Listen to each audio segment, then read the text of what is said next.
Hello guys, welcome to 5th generation Hobby Shop and welcome to another unboxing. Welcome po to another vlog. Shoutout po natin si Sir Sunny.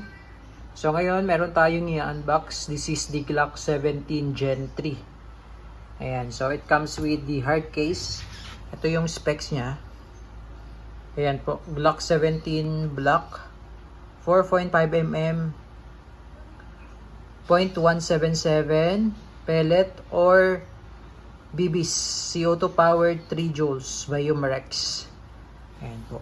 Kasama na po itong case. So, ibig sabihin po, nakalagay po pellet or BBs. So, ito po yung kanyang bala. Ayan. Po pwede siyang pellet. This is 177 po. Pellet. And this one also the 4.5mm na bulitas. Ayan. We have the magnet.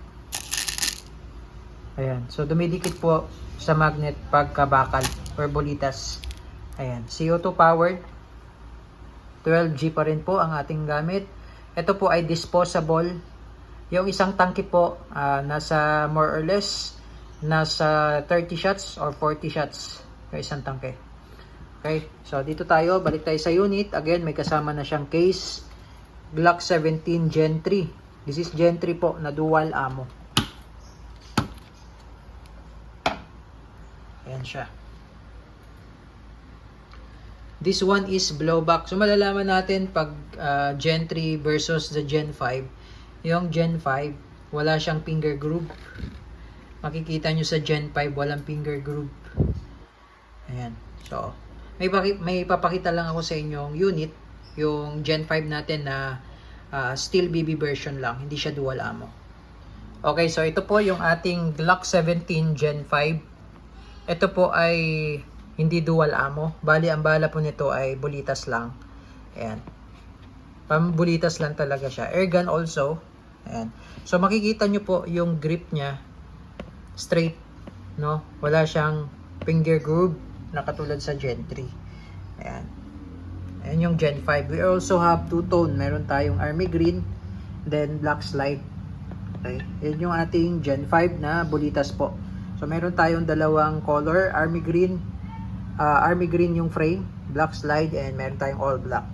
Okay. So, balik tayo dito sa Gen 3. So, yung Gen 3, iba po ang magazine nito dahil rotary po siya. Dual ammo po, no?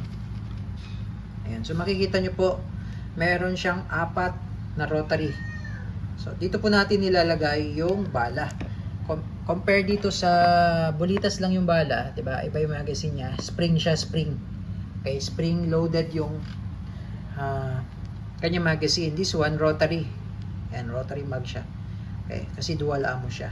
Okay, same lang din po silang blowback. So, yun lang po yung kaibahan ng Gen 5 na steel BB version and the Gen 3 na dual ammo. Okay?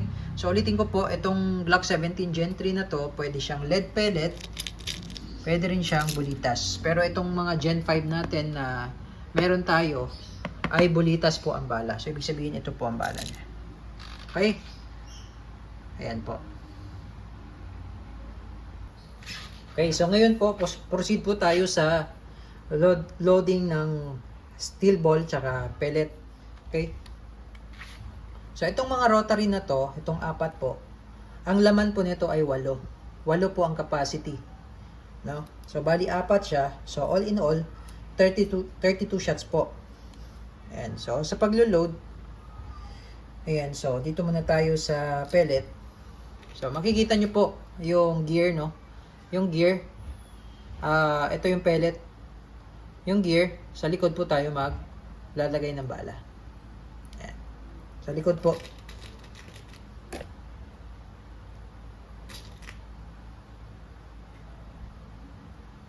Okay, may mga bala po or may mga pellet na maluwag.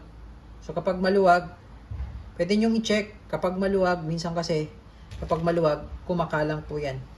Pwede nyong palitan. Okay, so, ito po yung kanyang bala. Yan po yung 177 po. No? Mas maliit po ito sa caliber 22. This is caliber .177.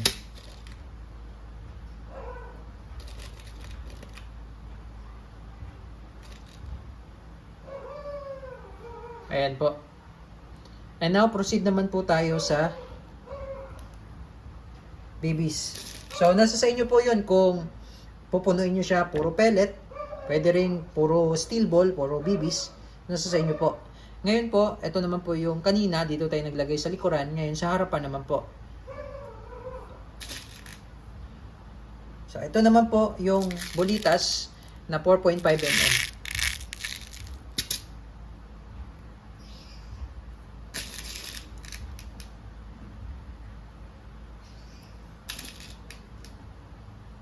Yan po.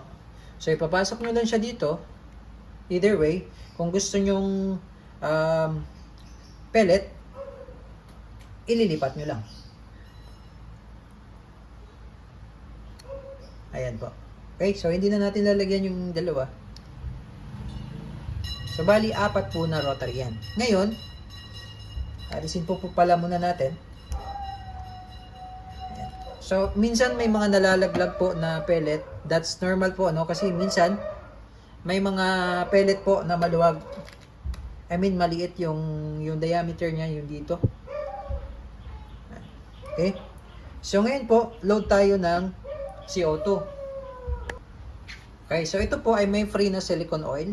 So, every time na maglo-load kayo ng CO2, patakan nyo lang yung part na to. Konting-konti lang po. Para lang po malubricate natin yung o-ring. Ito po yung CO2.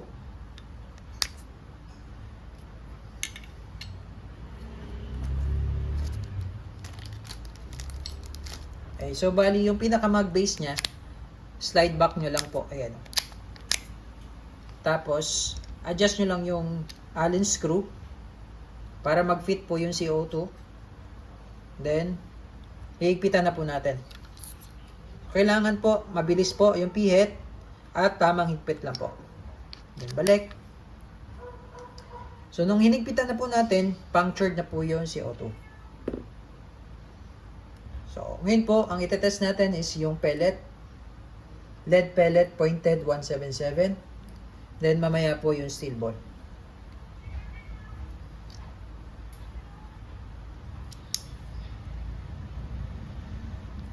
Ngayon po, etong ating Glock 17 Gen 3, yan po yung itsura.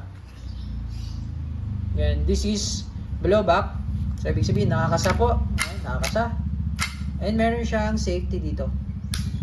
Yan, pag puti, safe. Pag pula, that's fire.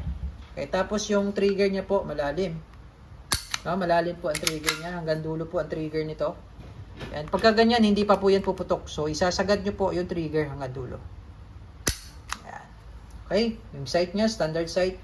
Tapos meron siyang rail for flashlight. Or laser, pwede. Tapos, all steel na po yung internals niya. Tapos, meron siyang groove. Makikita nyo po, meron yan groove. Yung barrel niya. Glock 17 Gen 3. Okay, fire test po tayo. Bali, pellet muna. Then, yung steel ball. So, pag load nyo po, pag ganyan po yung pasok ng magazine. Kasi pagka ganyan, pwedeng malaglag yung rotary. Okay? And firing.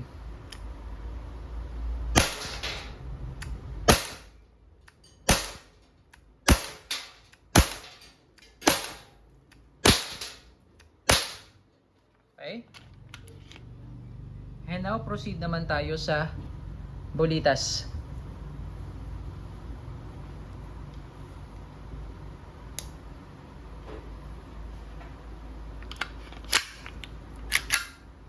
Firing.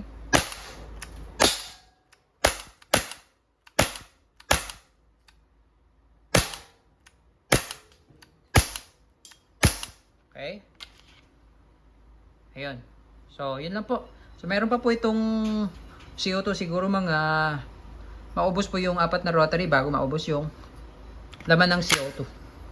Okay. This is the Glock 17 Gen 3 dual ammo.